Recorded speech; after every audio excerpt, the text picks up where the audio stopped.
All right. Well, I think we should be streaming now in all the different places. So again, welcome and thank you for joining us. Merci de nous rejoindre. Je suis Laura Chamberlain et je suis du bureau exécutif et je représente l'une des organisations qui est derrière cet événement avec Environnement Canada et oui, nous allons parler de Rufus, le Bécasson maubêche. Vous avez les instructions sur l'écran. Nous allons partager un lien pour les mêmes instructions. Donc, si vous avez de problèmes, vous pouvez vous servir de ces instructions. En bas, vous avez l'interprétation et vous avez les questions-réponses comme vous voyez ici. Vous devez choisir la langue de votre choix. Nous avons anglais, portugais, français et vous devriez écouter en simultané. Vous allez entendre nos traductrices et nos traducteurs qui vont parler en espagnol, en portugais et en français. Il y a eu un petit retard, mais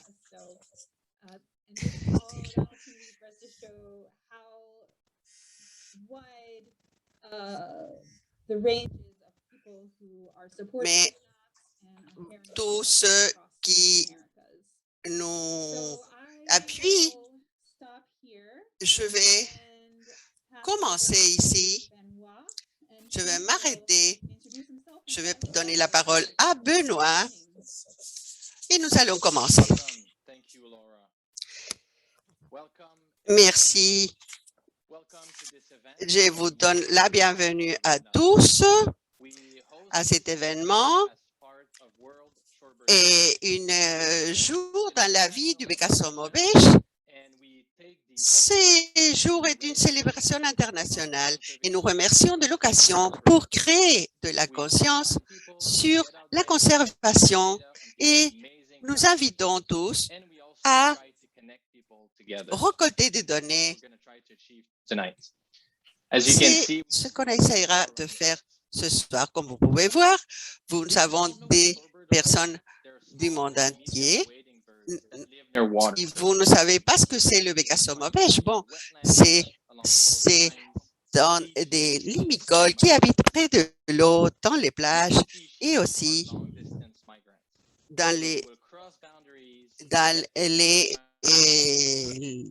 zones des vasières et le temps dans des différents sites très loin et éloignés. Ça dépend si c'est l'époque de reproduction ou non. Cette caractéristique des limicoles signifie qu'il y a des endroits clés dans le chemin.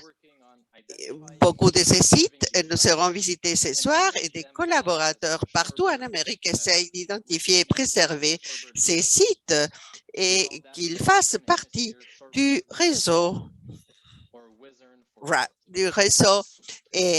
WHSRR. Je suis Benoît Laliberté et je travaille pour les services de vie sylvestre du Canada comme biologiste et mon organisation a la mission de conserver et protéger les oiseaux migrateurs du Canada et ceux qui se déplacent dans le Canada. Je profite une minute pour reconnaître que beaucoup de nous sommes branchés ce soir. Nous sommes connectés depuis des endroits qui appartenaient aux nations indigènes et nous pouvons beaucoup apprendre des indigènes de tout le monde, surtout comment vivre en harmonie avec la nature. Et aujourd'hui, nous allons observer la route des migrations du Bécasson maubêche. C'est une espèce qui se déplace 30 000 km de l'Arctique canadien jusqu'à l'extrême sud du Chili. C'est une espèce de grande importance pour la conservation à cause de son déclin rapide. Et les Bécassos maubêches a un grand intérêt pour les scientifiques et a capturé l'intérêt des scientifiques et de personnes du monde entier. Et nous allons vous assister dans ce voyage extraordinaire. Nous allons rencontrer Rufus, le Bécasso maubêche, dans le livre qu'on a préparé. Et je vous présente Eric Ricard de Nature Canada, qui va être notre narrateur ce soir. Et son voyage va commencer à la tondre Arctique. Et là, nous allons le réunir, nous rencontrer au commencement de son travail. Merci, Benoît. À lieu de l'île de Southampton, au nord de la baie de Hudson, et à 64 degrés de latitude près de l'équateur, on trouve un Bécasso maubêche. Et bon, crac, il y a quelque chose qui se passe. Et peu après, s'ouvrent 2 œufs et sortent 2 petits.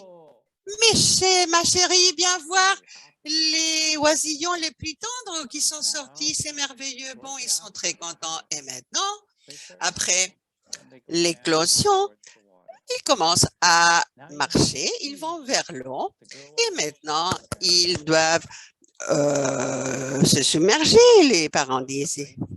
Bon, regardez ce petit verre délicieux ici. Et le temps passe et la fin du mois de juin arrive, mais regardez qu'ils sont grands, c'est le temps d'aller vers le sud. Et maman part aujourd'hui. Bon, regardez, ils sont confondus. Ils ne peuvent même pas voler. La mère part et après, le père, et il y a toute cette quantité d'insectes. Bon, nous devons pouvoir voler. Et ces oisillons sont confondus, les parents sont partis. Qu'est-ce qui s'est passé? Et bon, et dans l'entourage, ce poisson dangereux qui dit « Oh, des bébés, ils sont délicieux !» Et beaucoup de jours plus tard, il y a un qui reste seulement, c'est Rufus. Rufus a été très intelligent et c'est presque la moitié du mois d'août. Il est très intéressé, mais tu dois... c'est l'heure de commencer à voler, vas-y. J'y vais et il se lance. Bon, il a fait quelques pratiques, mais c'est un vol. Il est passé de Southampton à la baie de Hudson jusqu'à la côte sud du territoire des Premières Nations Cris, de la Première Nation Cris. Waouh! Il y a beaucoup d'amis ici. Mais voyez, qu'est-ce que c'est? Il y en a qui me ressemblent, il y en a que non.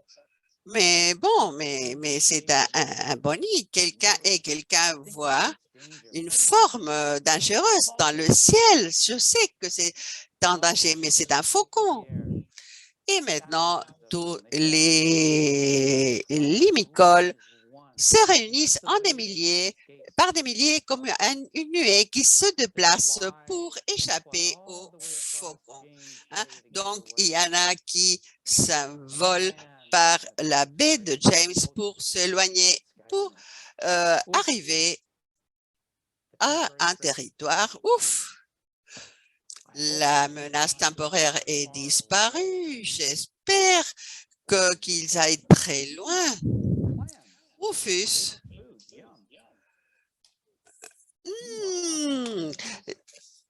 Que c'est beau, des palourdes. Bon, mais il y a des humains. Ils ont des télescopes, des observateurs pour observer les oiseaux.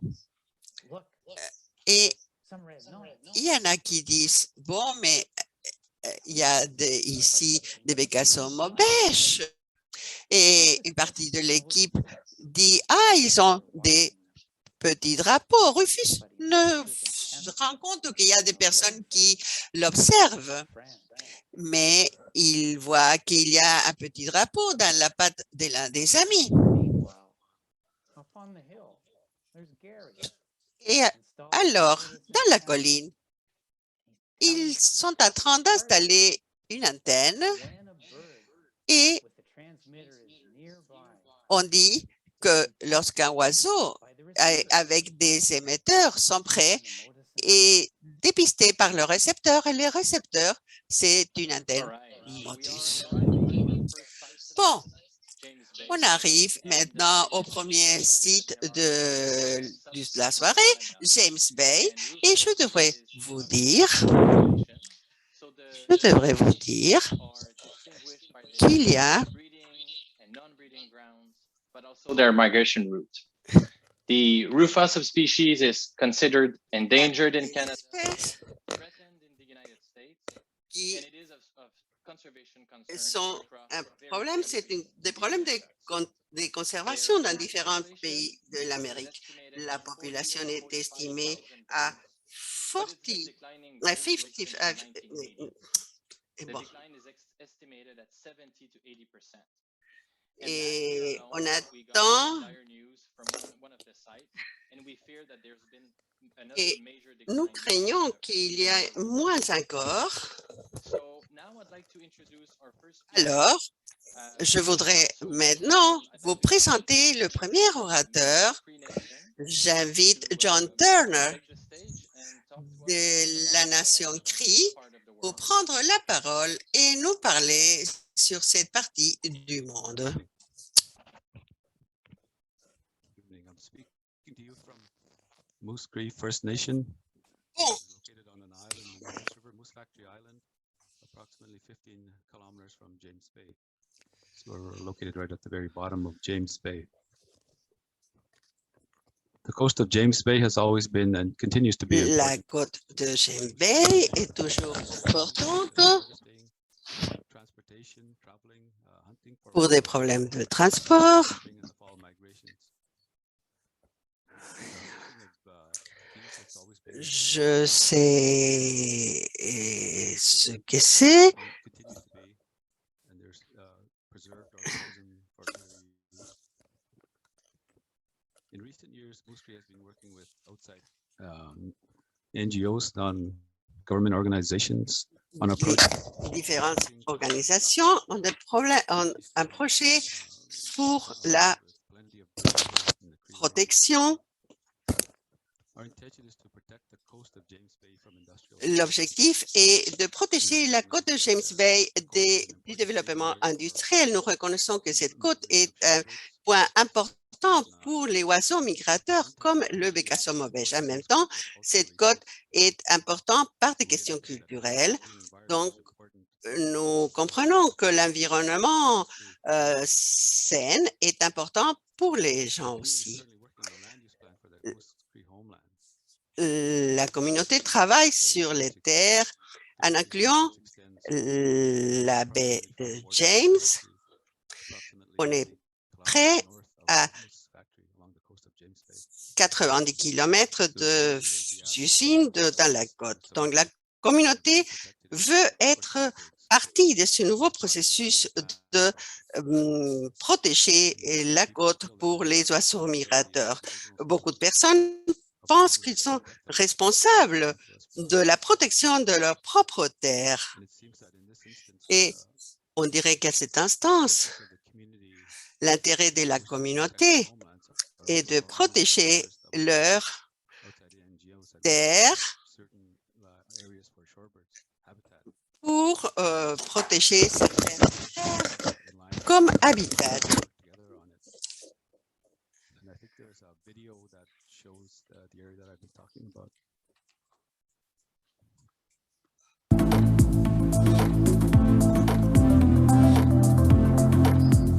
La la baie de James du Canada. Bailey's Cow, c'est un secteur abondant en oiseaux.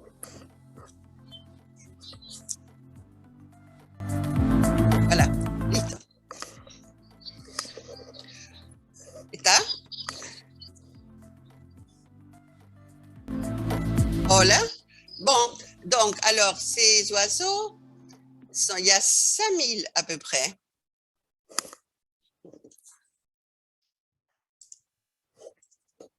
Oh, that's okay. We got Bon, c'est bien.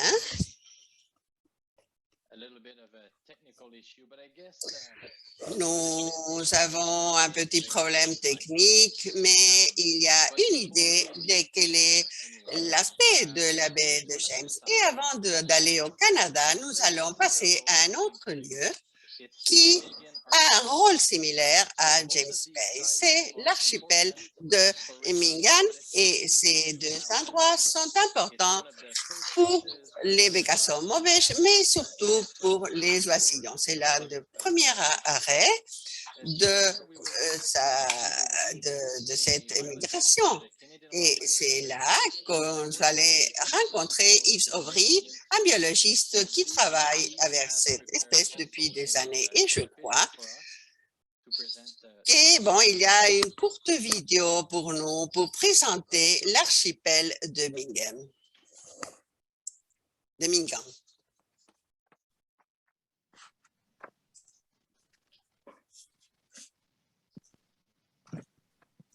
so. Daniel, I don't know if you can hear me, Daniel, and if you je ne sais pas, Daniel, il est là. Bon, you would like to see the video that si vous pouvez m'entendre, on voudrait voir la vidéo, Daniel. Je m'excuse, je travaille à ça, tout va bien. I know Yves is here. Et He was going to join us for the tandis qu'on attend, je sais, Yves est là, il allait participer pour les questions. Je ne veux pas forcer Yves, mais vu que vous êtes ici, pouvez-vous nous raconter ce qui se passe? Yes. Vous m'entendez? Cette année, on a travaillé à Mingan depuis la moitié du mois de juillet. C'est une mauvaise année pour les limicoles. La chiffre de ce qui arrive en juillet jusqu'à la fin octobre, moyen novembre. Bon, mais cette année, il y a très peu d'oiseaux. C'est la pire des années depuis 2006. On ne sait pas ce qui se passe avec les adultes. Les femelles ont passé sur la baie, hein, et les mâles se mélangent aussi aux jeunes depuis le mois d'août, mais on attendait plus d'exemplaires jeunes. Mais la situation fait que, bon, les adultes ne se posent pas dans cette baie. On ne sait pas ce qui se passe cette année, hein. On fait un suivi quotidien. Il y a une équipe sur place en collaboration avec d'autres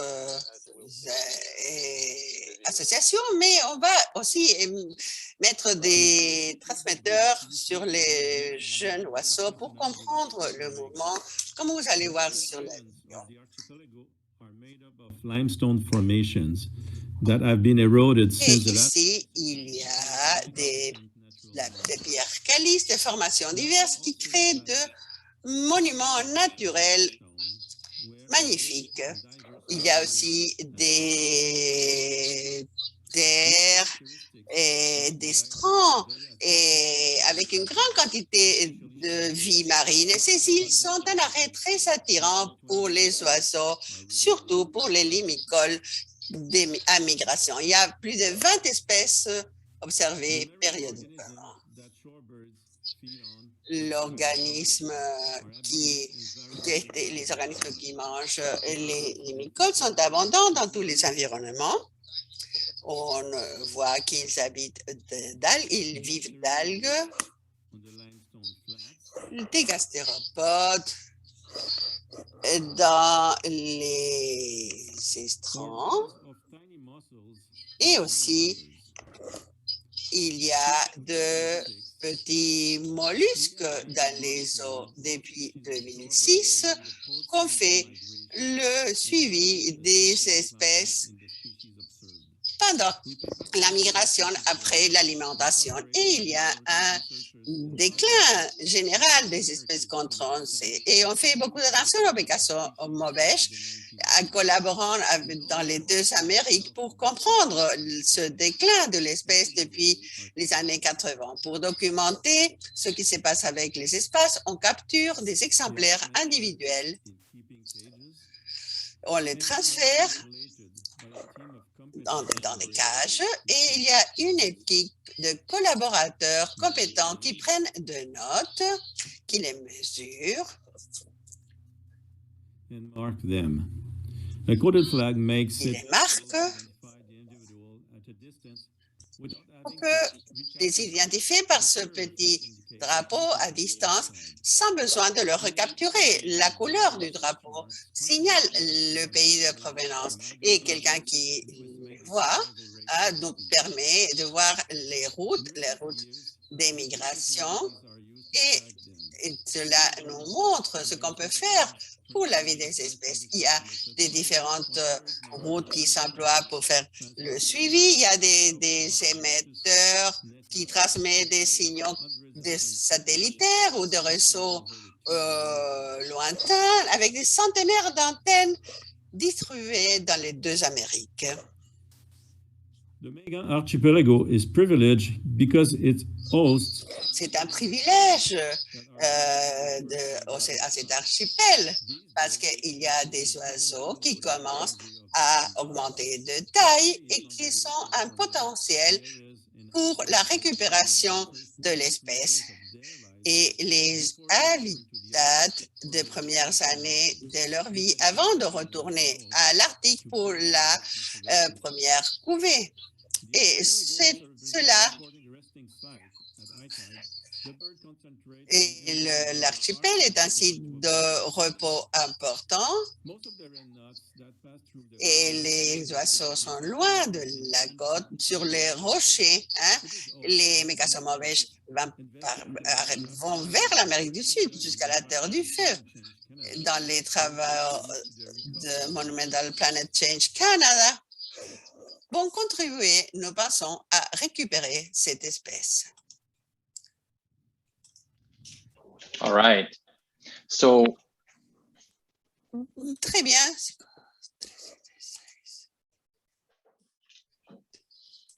Ted, I guess you're up. Sorry, I was going to go. I will go. Yes, as Eve was saying, by the time the early fall, late summer rolls around, Comme on le disait, pour le moment, correct, ils vont migrer une nouvelle fois. C'est la moitié du mois de septembre, c'est le temps du départ. Ah, on va voir l'océan. Rufus va vers l'océan. Et ils vont de plus en plus loin, le jour, le soir, le jour, le soir, et on voit la Terre, l'Amérique du Sud, après avoir volé pour une semaine presque. Et ils descendent dans cette zone humide de plage.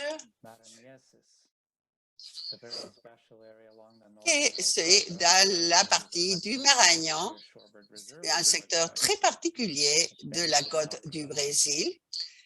C'est une réserve dans la côte occidentale. C'est très intelligent de s'arrêter là. Maman ne m'avait pas dit que pour voyager, l'alimentation est clé. Bon, mais pour les limicoles, oui. Bon, après manger pour un certain temps, une nouvelle fois, voler, il continue par la côte du Brésil. Ouh, Rio, Brésil. Et la plage, où est-elle? Tous savent que Rio est lié à la plage, des plages et des plages. Mais il y a beaucoup de personnes dans cette plage.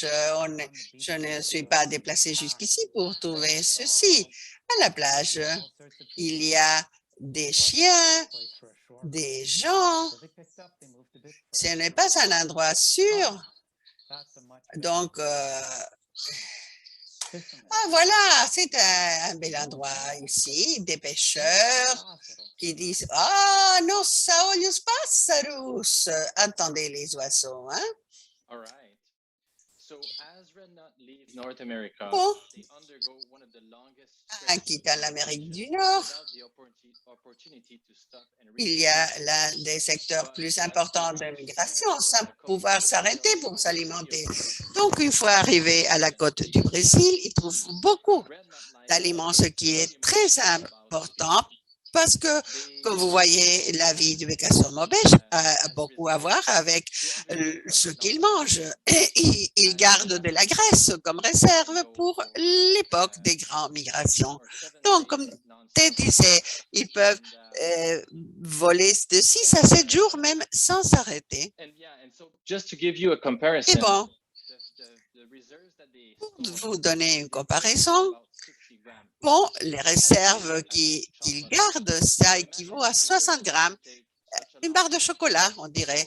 Imaginez, vous, hein, si vous deviez faire ce long voyage, il faut trouver une ambiance saine pour pouvoir s'alimenter. Et c'est ça ce que la côte du nord du Brésil offre au bécasson maubêche. C'est un secteur riche avec beaucoup de crabes, des angles, de lieux pour reposer.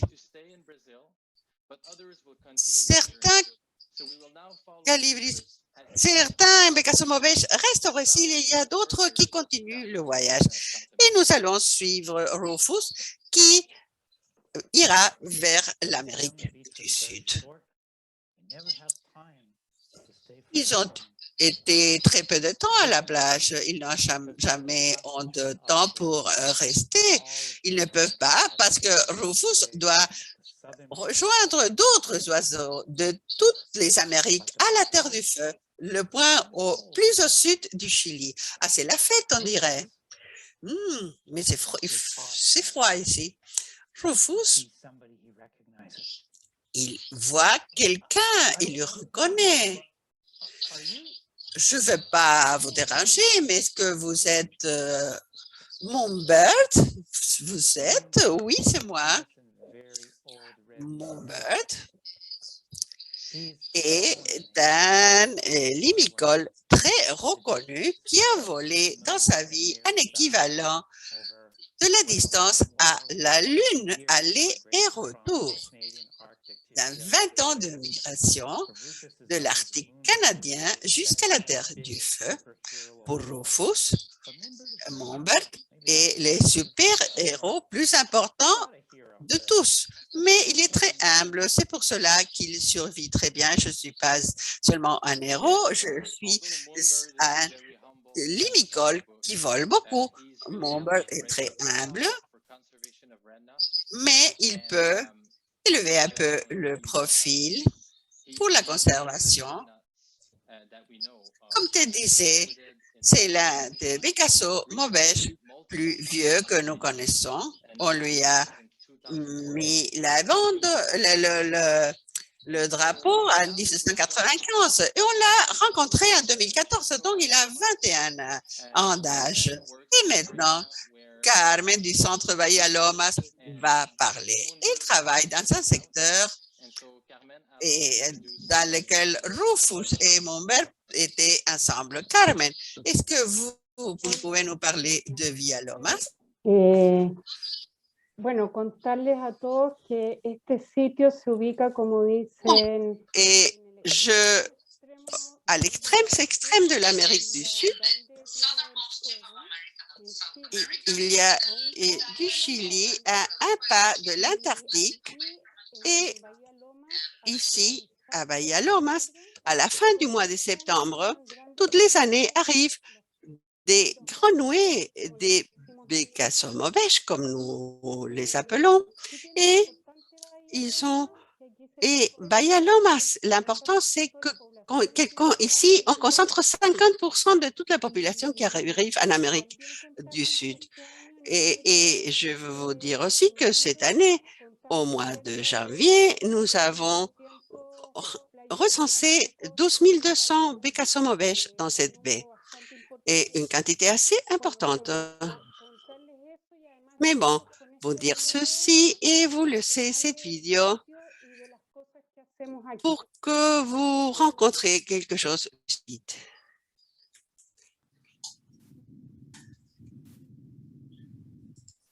Bahía Lomas es un humedal Bahía marino Lomas est une zone humide côtière au détroit de Magellan avec des caractéristiques uniques, avec des extenses secteurs salins inondables ainsi que des estrants avec une influence de l'océan Atlantique. C'est une côte qui devient une des zones les plus importantes pour les oiseaux migrateurs de l'hémisphère sud.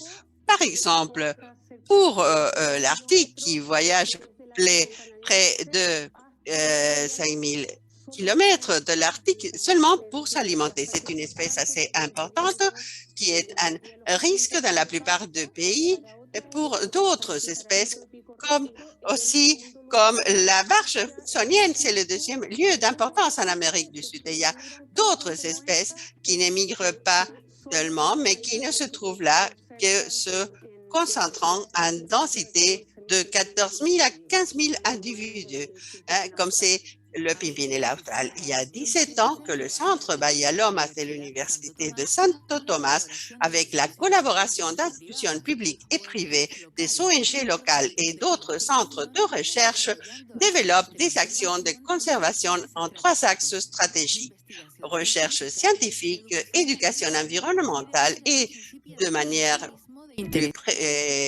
plus diminuée du tourisme. Dans cette ligne, l'université a passé une convention avec l'East China Normal University qui a l'objectif de collaborer de manière scientifique. On a pris en charge tout ce qui est lié à des études écologiques par rapport à ce que ces oiseaux mangent au moment de leur arrivée et comment ces proies année après année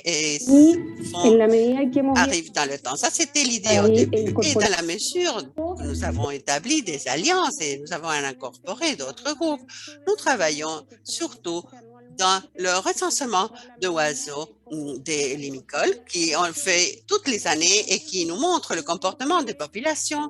Et il y a aussi des études des nids et on capture les oiseaux et pour pouvoir connaître le chemin qu'elles font dans ce déplacement. Donc, les études sont faites avec de 14 pays par lesquels se déplacent ces oiseaux migrateurs, ce qui nous permet d'avoir un panorama complet. L'objectif central de ces études, c'est d'avoir des bases scientifiques pour la prise de décision de manière responsable.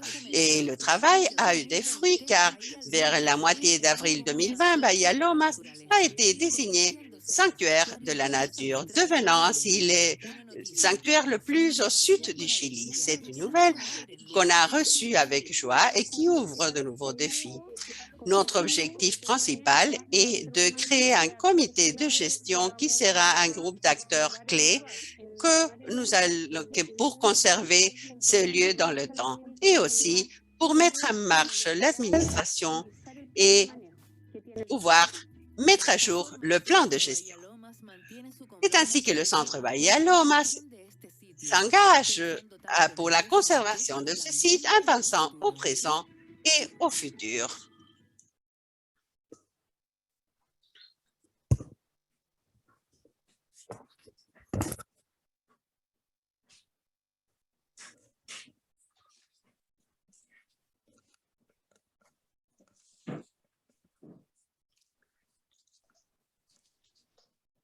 Ted, you're muted. Ted est muet. After a cold summer, austral summer in Bahía Lomas, it was time for Rufus to check his Après un calendar. été froid à Bahía Lomas, and he realized it's time to start. les a Gotta leave with my friends. Already February. je dois quitter, aller avec mes amis. This time his compass pointing towards the north. Donc, He's on the move again. on est parti vers le nord au mois de février et Rufus arrive maintenant à la côte du sud du Brésil, à notre site. Oh, it's good to be back on sunny beaches. Bon, génial, on est encore une fois dans des plages plus agréables, plus chaudes. Donc, c'est très important de comprendre que ce qu'ils mangent et pour pouvoir parcourir ce grande distance, on a besoin de choses très spécifiques. Chaque fois que le Picasso mauvais arrive à un site, il laisse un autre. Il y a des changements physiologiques très importants. Donc, au moment d'arriver, les organes de l'intestin, l'estomac, par exemple, ils augmentent de taille et c'est pour pouvoir s'alimenter plus. Donc, et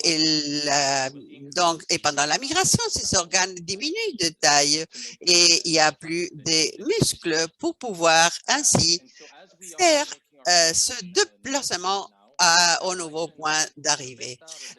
Lorsqu'on va vers le nord, je voudrais inviter Rodriguez du sud du Brésil qui va nous présenter ceci.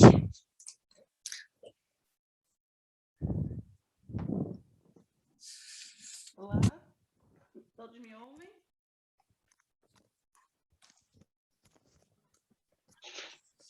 Sim?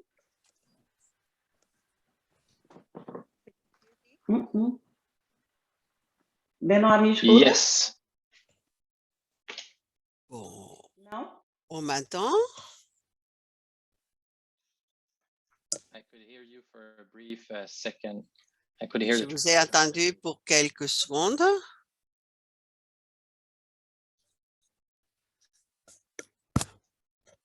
Todos me escutam? On m'entend? Obrigada. Meu nome Merci. é Roberta, Je suis Roberta, sou bióloga, je suis biologiste especialista et spécialiste em des limicoles et de aumento et do je corpo, je travaille justement sur ces caractéristiques, l'augmentation des diminution des organes et des muscles à l'époque des migrations. Je travaille dans le SAAVI du Brésil et dans des actions qui sont aussi liées à ces oiseaux, mais aussi les actions de conservation dans des différents points de mon pays.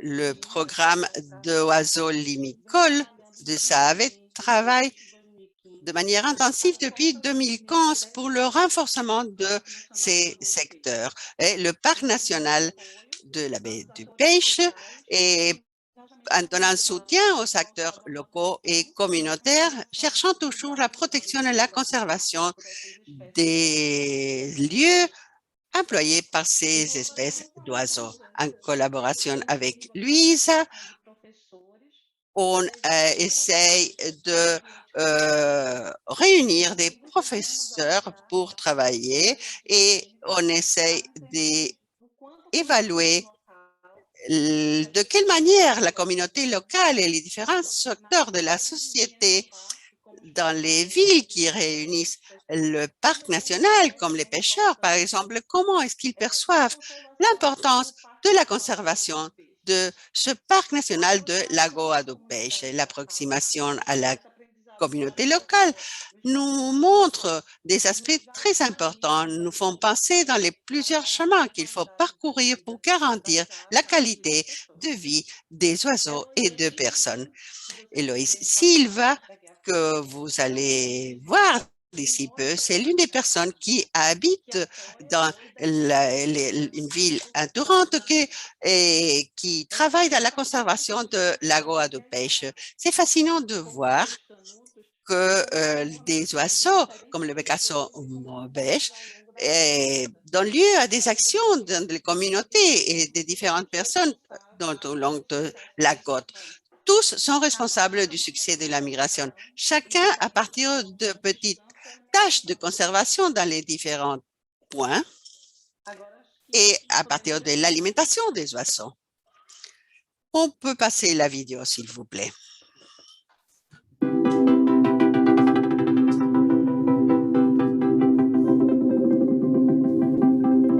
Meu nome é Eloís Antônio Je Rodrigues. suis Eloy Antonio Rodriguez da Silva, je suis observateur d'oiseaux et guide et photographe et observateur moi-même. J'habite à la ville de Mostardas, Fica a 4 qui quilômetros se trouve à 4 km du parc national de Lagoa du Peixe et à 30 km de la ville de Tavares, qui est près du parc national de Lagoa do Peixe.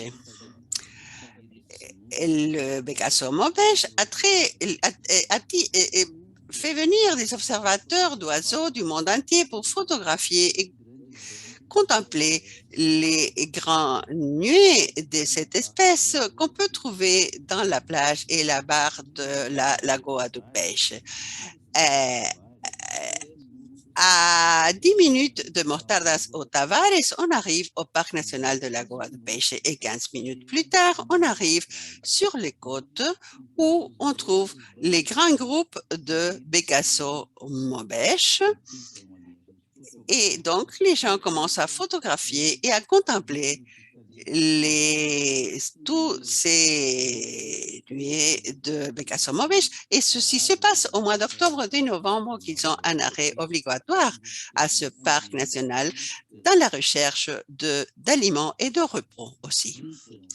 Alors, le parc national de la Lagoa do Peixe est vital pour cette espèce qui vole du nord de l'Amérique du Nord vers le sud de l'Amérique du Sud.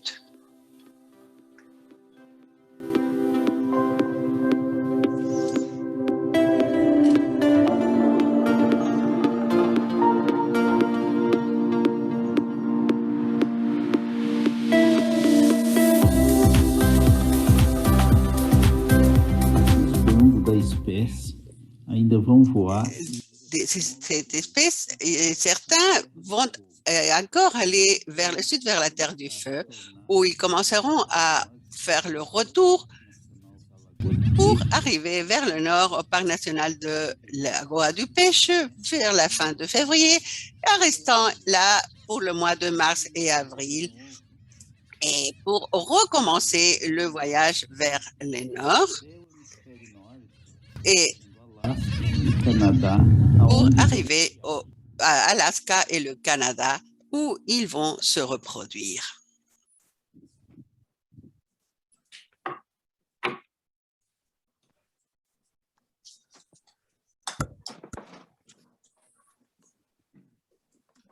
As we heard Rufus say, it's good to be back on the sunny beaches. Bon, But he found himself with a group of red knots. They were all getting very restless. There was a lot of chatter. nous sommes très fatigués. On va vers le sud. Time to go home. Somebody says, Rufus looks great with those red feathers. Rufus says, hi, a little bit embarrassed. Lots to pack for our 7,000 kilometer non-stop flight to Delaware Bay. Awesome. Oh, nous sommes prêts. Off they go. Flying non-stop. Ah, il faut voler sans arrêt pour 2 semaines. Pour la côte des États-Unis de l'Est, à l'Est,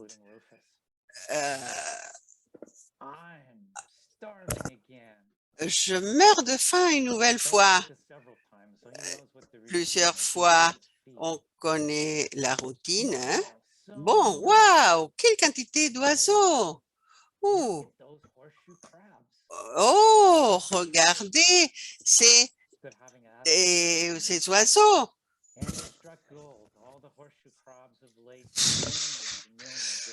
Tous les limules ont mis des millions d'œufs avec, et alors on mange, on récupère de la faim.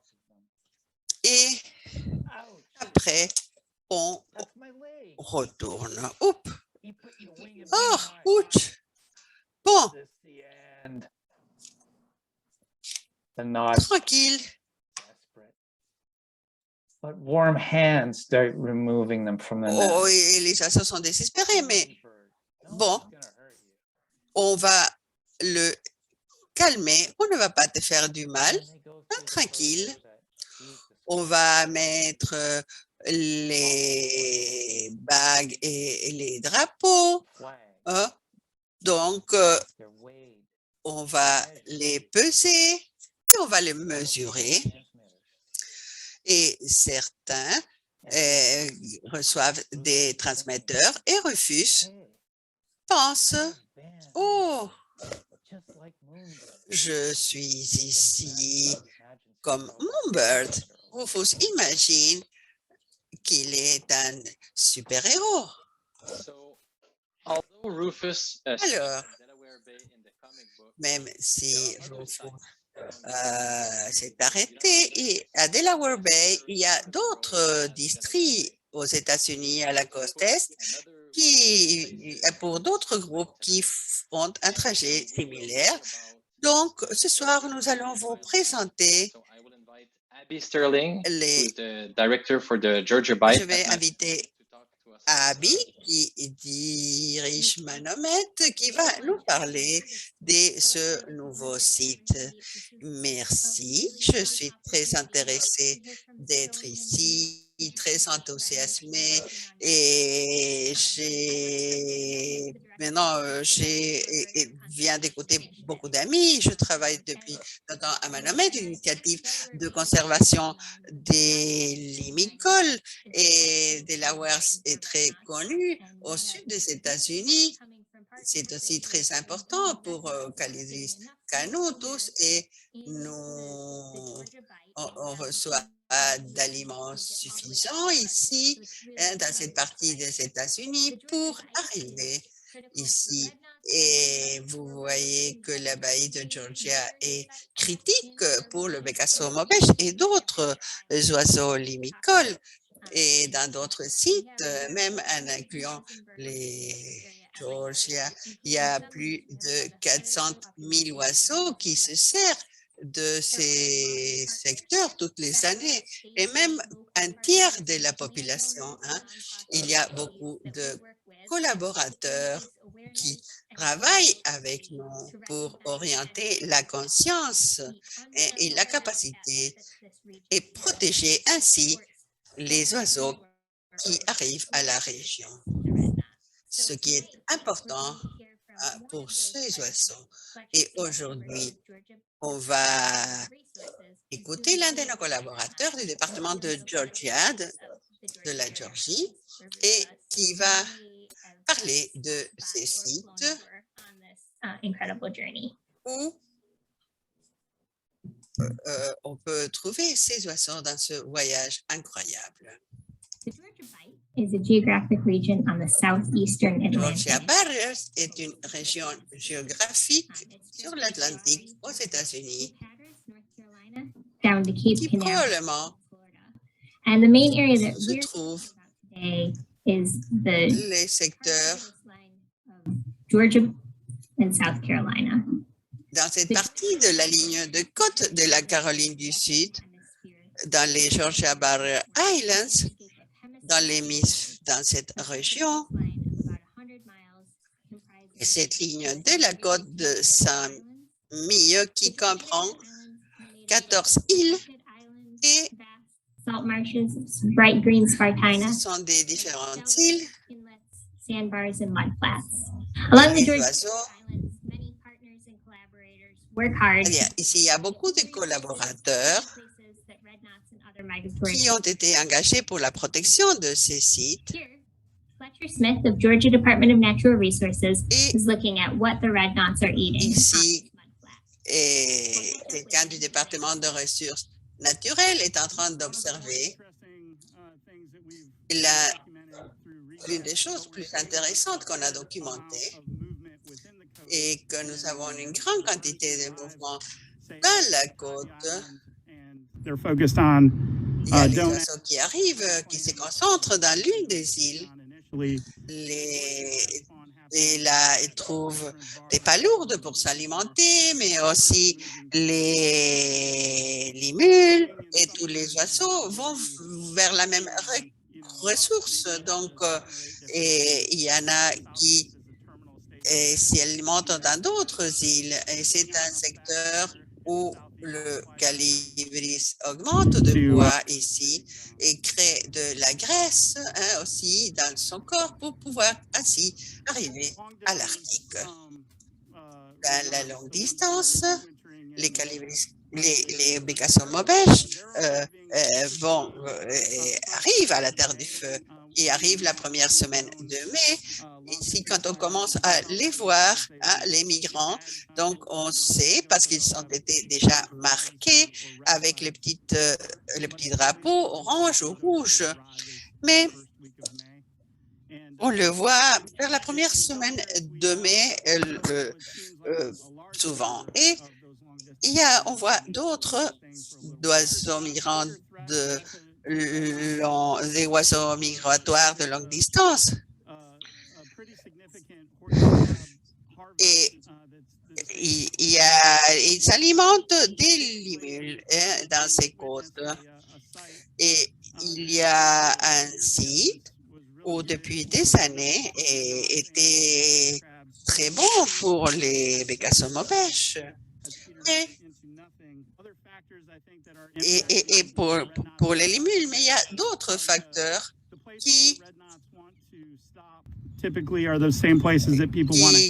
qu'on voit que, bon, ils veulent s'arrêter là où les personnes se trouvent aussi, et les touristes, par exemple.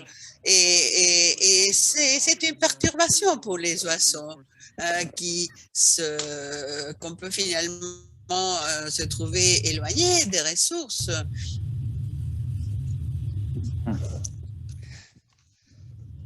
Donc, les personnes et les chiens aussi éloignent les oiseaux des limules desquels ces oiseaux s'alimentent.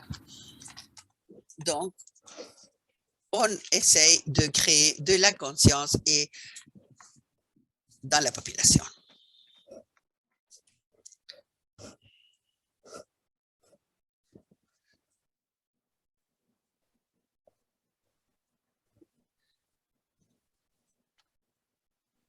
So, bon, has bands now. Rufus. He feels like a superhuman, super bird, super not. So he's ready to go. est un super-héros, hein? Il est prêt à parcourir le dernier trajet pour arriver à l'Arctique. Me voici. J'arrive, je passe par New York, je passe par la baie de James, et il arrive à Southampton Island pour continuer le voyage jusqu'à donc à l'île de Southampton. Et il dit, mais que c'était long le voyage. Mais ça a valu la peine. Hein? Merci, Ted. Je crois que nous avons complété le cycle de Rufus et les autres Calibris canutus et les autres bécassons mauvaises. Donc, il se trouve en Arctique. Bon, il y a de sources abondantes d'aliments. Et il y a beaucoup de préoccupations pour la diminution de ces oiseaux. Il y a beaucoup de personnes qui font le monitoring, le suivi des oiseaux, des sources d'aliments, des lieux où ils habitent. Et je crois que tous ensemble, nous pourrons faire la différence. Je vais vous rappeler que tous les sites que nous avons visités ce soir font partie du réseau des réserves de limicoles ou de sites candidats, hein, comme on l'a vu. Et alors, identifier ces sites, évidemment, est critique pour garantir leur conservation. Donc, il y a d'autres défis à remonter, mais nous nous trouvons dans un moment où il est plus urgent qu'avant et il y a probablement plus de coopération internationale et de nouvelles technologies aussi. Donc, tout cela nous permet de comprendre où vont ces oiseaux et quels sont leurs problèmes. Et les travaux dans les réserves est très important, évidemment, mais nous avons tous la responsabilité de protéger l'environnement et de garantir un lieu sûr pour le bécasson mauvais, pour le retour de toutes les années. Nous sommes tous les responsables de ces oiseaux à un moment ou autre de leur cycle de vie. Alors, il y a des choses que les gens peuvent faire, comme par exemple de respecter la nature, de s'assurer de nettoyer et de plastique les plages, par exemple, de maintenir le chien en lice, par exemple, parce qu'il perturbe les oiseaux. Visitez ces lieux extraordinaires que nous vous avons montrés ce soir pour donner soutien à nos organisations locales qui prennent en charge ces secteurs. Et s'il y a des instituteurs qui écoutent, qui puissent s'intéresser à Rufus pour s'en servir dans les cours, et veuillez nous contacter. Nous allons vous partager ceci. Et vous avez aussi les réseaux sociaux avec l'un des co-organisateurs de l'événement de ce soir. Je veux remercier tous les collaborateurs, Manomet, Laura, Daniel, d'avoir organisé cet événement merveilleux qui a demandé une grande organisation. Je suis très satisfait, très content et surpris de l'avoir fait finalement. J'espère que vous ayez tous réjoui de cet événement, que vous soyez contents. Et maintenant, on donne lieu aux questions-réponses avec les panélistes. Merci Benoît. Et je remercie les auteurs et les artistes, Ted, Martin, qui ont créé ces livres,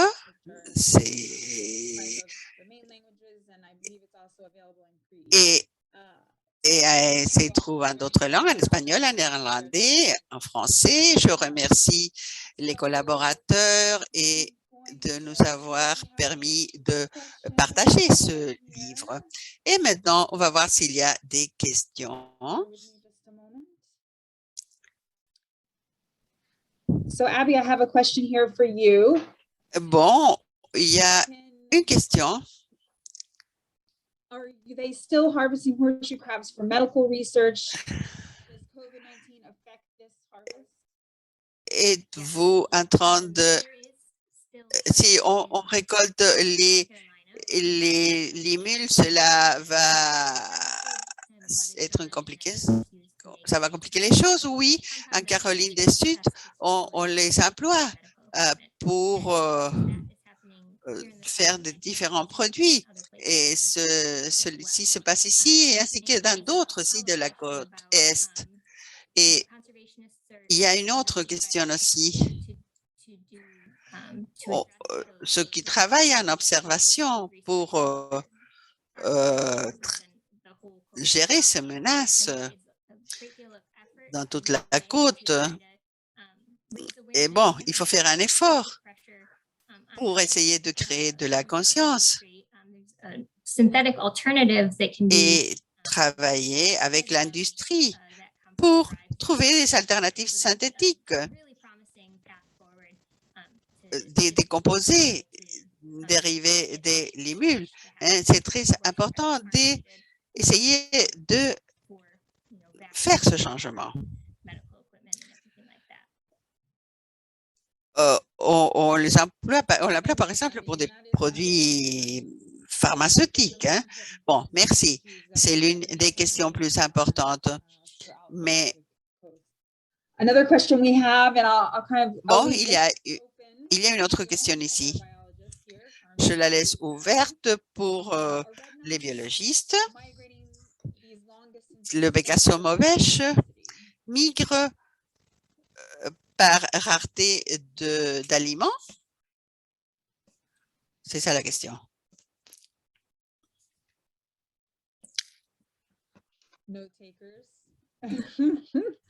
Bon, il n'y a pas de réponse. Bon, je veux répondre 2 fois.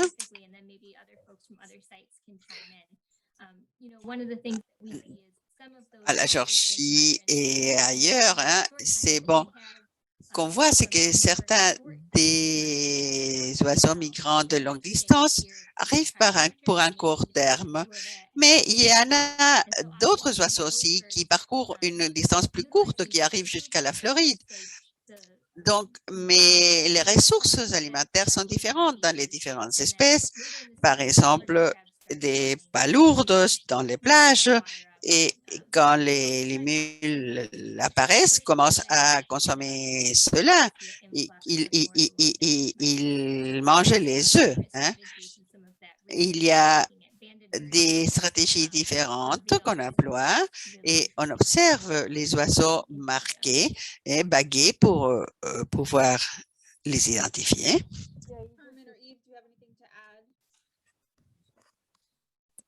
Sí, agregar que estas aves llegan. Ici, ces oiseaux arrivent, font cette route depuis des millions d'années. Probablement, les distances n'étaient pas tellement longues auparavant. Et maintenant, on se demande, c'est la question qu'on se pose, pourquoi ils font 15 000 kilomètres par année pour s'alimenter? C'est ça la question qu'on essaye de répondre. Hein? Donc, la question est très bonne, mais c'est ça notre travail, justement, d'identifier pourquoi.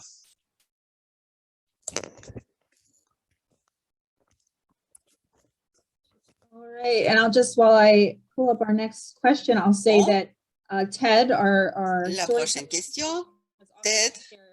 Copies of the book for anybody. On a dit qu'on pouvait partager ce livre. Si vous voulez le recevoir, veuillez le demander par mail. Nous allons vous envoyer un exemplaire. Et il y aura un formulaire à remplir. Donc, si vous êtes intéressé, vous pourrez le faire. Yves, we have a question here. How can I assist with red knot field research and tracking in South America? Yves, would you like to take that? Comment fait-on le suivi de ces oiseaux en Amérique du Sud? Oui, j'essayais d'écrire une réponse. Bon, je vais le faire oralement tout d'abord. Et il faut voir la bague et le drapeau qui ont avec la couleur et les codes et en lettres qui peut donner beaucoup d'informations. Si vous en trouvez, veuillez envoyer cette information à l'adresse que je vais vous laisser. Et certains sites, bon, vous pouvez participer comme bénévole et rentrer en contact avec des groupes de chercheurs. Vous pouvez contacter Laura. Et ça dépendra d'où vous vous trouvez, hein, je ne sais pas. Et vous êtes tous anonymes, mais c'est en Amérique, évidemment. Bon, si vous êtes en Argentine, par exemple, vous pouvez contacter Natalia Cossin à Buenos Aires, à la province de Buenos Aires. Et si vous êtes à San Antonio Este ou le coordinateur des manomètres de l'Amérique du Sud, c'est qui?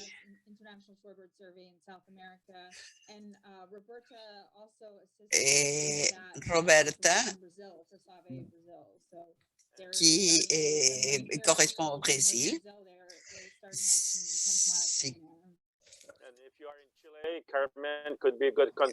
On travaille beaucoup. Carmen au Chili est un bon contact. Il connaît beaucoup de personnes. Donc, Carmen, elle connaît tous les collaborateurs Yeah, so we'll sur le Calidre Canutus en Amérique du Sud. Bon, Bon.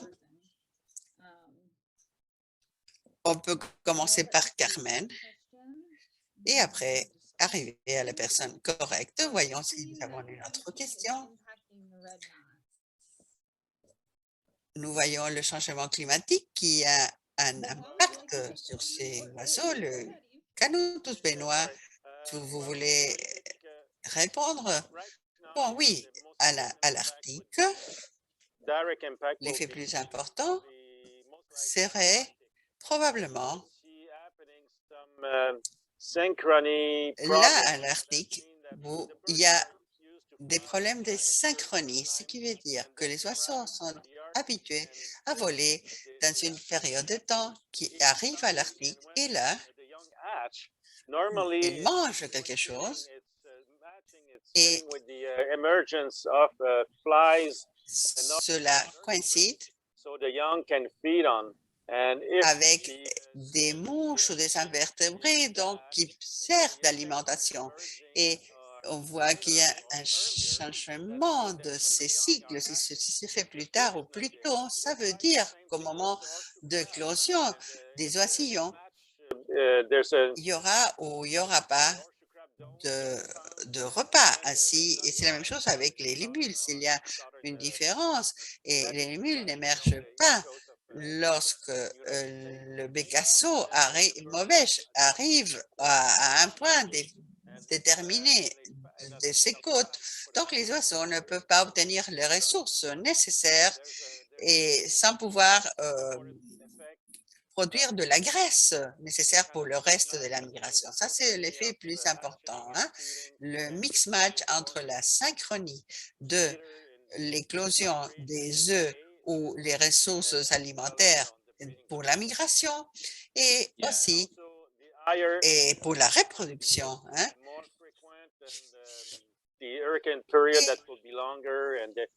Aussi pour la période d'ouragan ou d'autres problèmes de vent très fort qui peuvent affecter la migration de ces animaux. Mais les changements climatiques sont importants. Et nous savons que pour les ouragans, bon, les bécasseaux peuvent voler autour, mais si la fréquence d'orage augmente, bon, il est probable qu'à un moment donné, ils peuvent avoir des problèmes sans d'autres possibilités. Ils peuvent s'arrêter dans les îles des Caraïbes, mais si l'état physiologique n'est pas correct pour commencer à s'alimenter là-bas, ils peuvent avoir des problèmes potentiels. Donc, bon, on dirait que il peut y avoir un impact important à cause du changement climatique dans les différentes phases de la migration. There are things that we can control Et much je more. voulais ajouter que ce qu'on peut contrôler plus facilement, comme les perturbations des plages et la protection des sites, tout le monde a besoin de lutter contre le changement climatique, évidemment, mais cela ne veut pas dire qu'il n'y ait pas d'autres choses à faire. On a présenté une liste de ce que tout le monde peut faire pour contribuer à la mitigation de ces problèmes. All right, so Eve, we're going to put you on the spot again. And you were mentioning this earlier when you were giving us a brief update of how things are going. Tu nous mettez au jour de ce qui se passe cette année et il y a une question liée au déclin de la quantité, la diminution de la quantité d'oisillons qui survivent ou même à la mortalité pendant la migration. Bon, à ce propos, on sait que la survie des plus jeunes est plus basse que pour les adultes.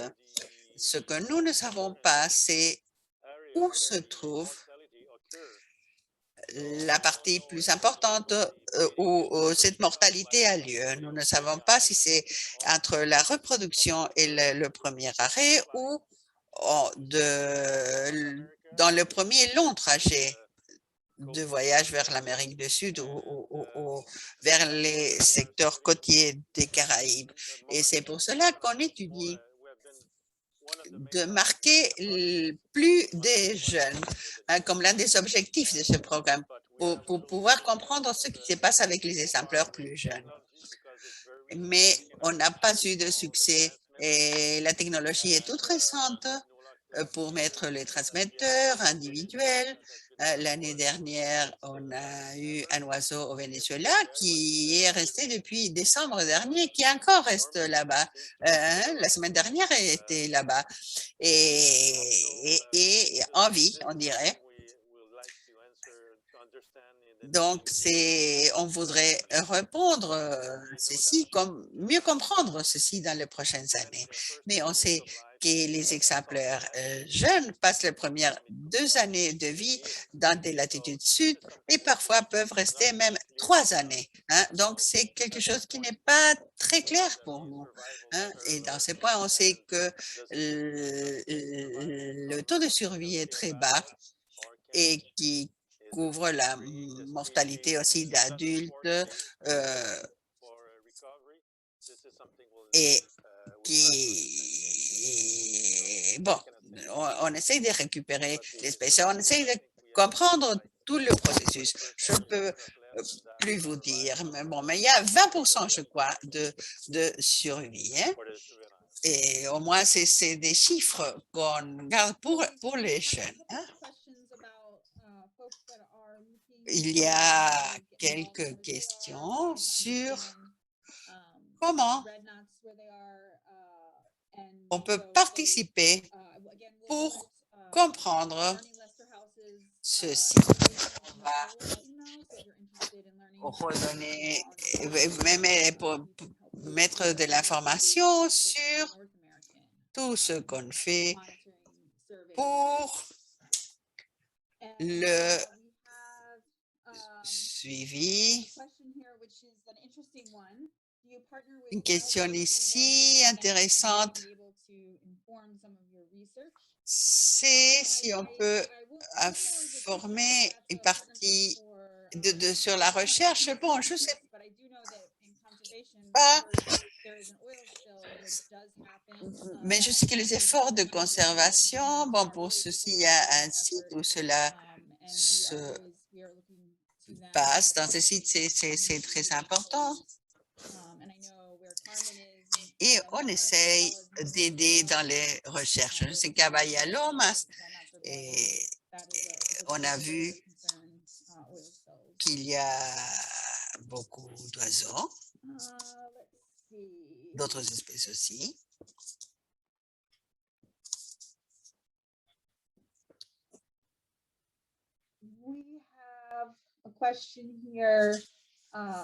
Il y a ici une question.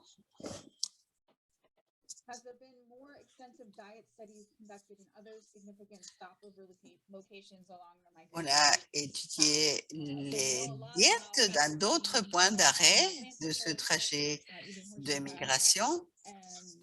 Si sur la côte atlantique, les oiseaux mangent des œufs, des limules aussi ou d'autres choses. Avez-vous quelque chose à partager sur l'aliment? En Bahia Lomas consumen mitilio. À Bahia Lomas, on a vu de petites palourdes locales et aussi d'autres bivalves, Mytilus. C'est les proies qu'ils trouvent ici pour Bahia Lomas. Great, thanks, Carmen.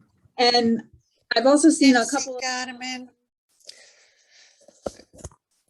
Il y a aussi des questions.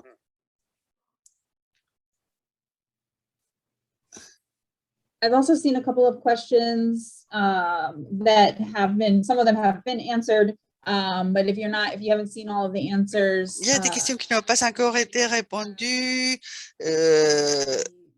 adoption of the synthetic lysate and Sur- harvesting. And Abby has put a link in the chat. That's really great. Bon, il y a un lien que vous trouvez dans le lien, dans le chat pour plus savoir sur les limules et les œufs, hein, et les initiatives en cours. Hein, comment on peut nous faire entendre. Rentrez sur ce site si vous êtes intéressé. Je sais pas si on a tout répondu, mais il y a des bécassons mauvaises à la Floride aussi et des limules à la Floride aussi et d'autres qui représentent un aliment pour les bécassons mauvaises et dans d'autres plages de la côte atlantique du Canada à la Terre du Feu. Hein, bon, dans le même cas, les plages de la Floride reçoivent beaucoup de personnes, donc il y a beaucoup de préoccupations à cause de cet espace qui est pour l'alimentation des oiseaux.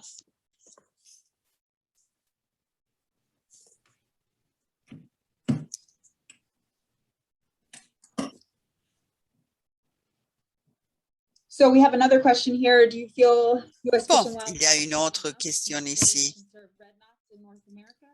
and what is happening with critical habitat? Est-ce que vous faites ce qu'il faut pour la conservation en Amérique du Nord à cause des zones critiques d'habitat? Bon, aux États-Unis, c'est une espèce à risque.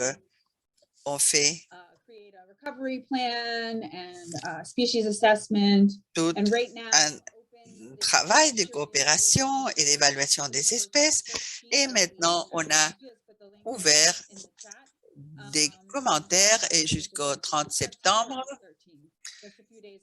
Bon, je vais vous laisser un lien jusqu'au 13 septembre, je crois. Je vous laisse un lien et vous avez encore quelques jours pour faire des commentaires sur ces oiseaux et vous pouvez voir que vous allez garantir que tous les sites soient vus.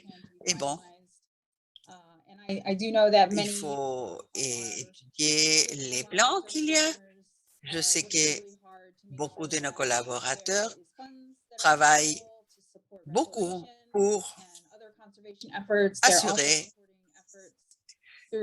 les efforts de conservation.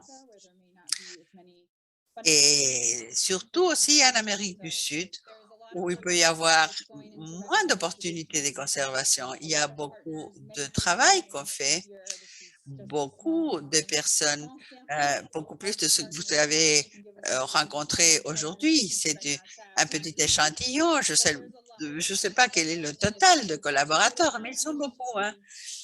Et donc, c'est tout un défi de récupérer des espèces qui ont diminué de 50% et qui vraiment luttent toute une bataille contre le changement climatique. Il y a beaucoup d'autres personnes qui travaillent à ceci. Encore des questions? See one in Spanish. Are we able to share that? Oh, yeah, if you could read that in English.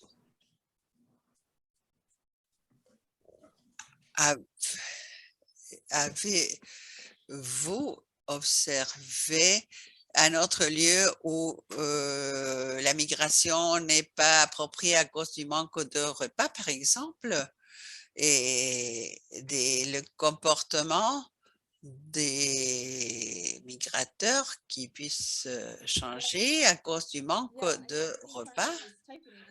Bon, Carmen, elle écrit la réponse maintenant.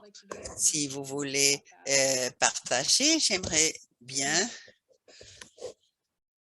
one thing I can share, not Quelque necessarily. chose que je peux partager, pas nécessairement sur le manque de repas ou changement de comportement, mais Benoît a dit qu'il y a une diminution de la quantité de bécassos mauvaises par rapport à d'autres années antérieures. On ne comprend pas pourquoi ceci se passe et on a fait des suivis et des contrôles dans toutes les Amériques pour mieux comprendre ce qui pourrait se passer. Ou s'il y a des sites qui or if there's a loss of a food source. So there's a lot of puissent where did these red knots go? compliquer l'existence de ces oiseaux. S'il y a un manque de ressources, nous voulons savoir où les oiseaux arrivent et ce qui se passe localement. Why would they stay in South Nous America? voulons comprendre ce comportement, pourquoi ils restent en Amérique du Sud au lieu de retourner, parce que ceci se passe. Right. Well, I think the questions are. Bon, je crois que les questions. And I really appreciate Voyons. everyone having such thoughtful questions here. And we will make sure that we send out as much follow-up On information. va s'assurer de vous envoyer l'information de suivi, tout ce qu'on pourra pour accompagner ces organisations Here with us today. qui aujourd'hui ont participé avec nous. Hein? Manomed, Nature Canada et toutes les organisations que vous voyez ici, la Georgie, Québécoiso, environnement, changement climatique du Canada, et pour continuer à plus apprendre avec ce qui se passe avec le bécassos mauvais et d'autres oiseaux qui nous intéressent pour protéger les habitats. Je vous prie de nous suivre sur Facebook et nous allons vous envoyer tous les liens et toutes les ressources pour votre future participation. J'ajoute quelque chose. Ce que Sean Turner a dit sur les efforts pour protéger les lignes des côtes, parce que c'est les secteurs où le bécassos mauvais s'arrête. À la nation Crie, hein, c'est l'une des secteurs, l'un des secteurs plus importants. Et la conservation est très importante pour le futur. Si on pense à des choses qu'on peut faire, bon, tout le monde peut collaborer à ça. Totalement d'accord.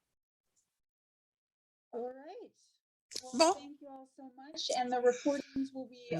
je vous remercie. Vous allez trouver toute l'information sur YouTube dans les 4 langues. Et on aura à disposition, pas tout de suite, mais dans les prochains mois,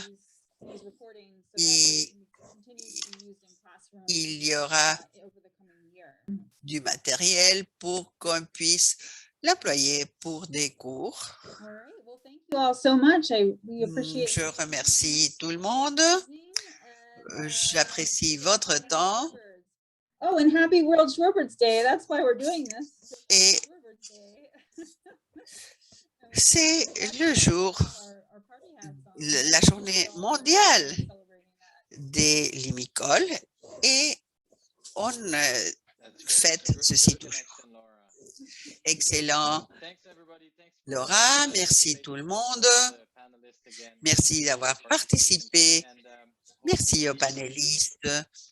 Et j'espère vous rencontrer une nouvelle fois. Au revoir.